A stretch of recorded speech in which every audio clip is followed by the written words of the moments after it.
మీ పేరు చెప్పండి సార్. నా పేరు కారుపోతుల శంకరు, గుండవరాజుపల్లి, చిన్నగూడూరు మండలం, వరంగల్ మహబూబాద్ జిల్లా.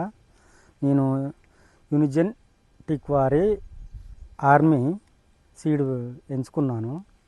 అయితే పోయినసారి చూసినా బాగానే ఉంది. మళ్ళీ ఈసారి కూడా తెచ్చుకున్నాను. ఒక క్రాఫ్ తెంపిన ఎకరన్నర ఉంటుంది, 18 క్వింటాలు అయింది. మార్కెట్లో కూడా జెండా పాట పడ్డది.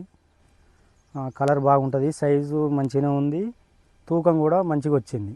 బస్తాలు కూడా 45-48 దాకా వచ్చినాయి. బస్తాలు మామూలుగా దొక్కిన పెట్టుకోవచ్చు రైతులు. బాగుంది. ఇంకా ఇప్పుడైతే మొత్తం పూత పిందె మీద ఉంది. దాదాపు మళ్ళీ ఒక ఎకరానికి 15 ఎమ్మటి మళ్ళీ వస్తుంది.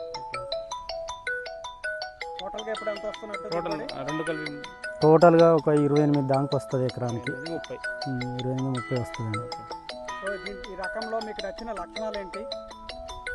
కొంచెం ఏపుగా పెరిగింది, కొద్దిగా మందులు కొట్టడం కూడా తక్కువ, ఈజీగా చెట్టులు వేసింది. మనకు పెట్టుబడి తక్కువే ఉంది, నల్లి కూడా కొంచెం తట్టుకున్నది, చూడడానికి కూడా బాగుంటుంది. కాయ సైజు ఎట్లా ఉంది? కాయ సైజు బ్రహ్మాండంగా ఉంటుంది. తెంపేటందుకు కూడా కూలీలకు కూడా ఈజీగా తెంపుకున్నారు. ఒక్కొక్క కూలీ దగ్గర 40-50 కేజీల దాకా తెంపింది. అట్లా మా కాడ 13 రూపాయల కేజీ అమ్మటి తెంపించిన 600-700 పడ్డాయి. ధన్యవాదాలు. రైట్.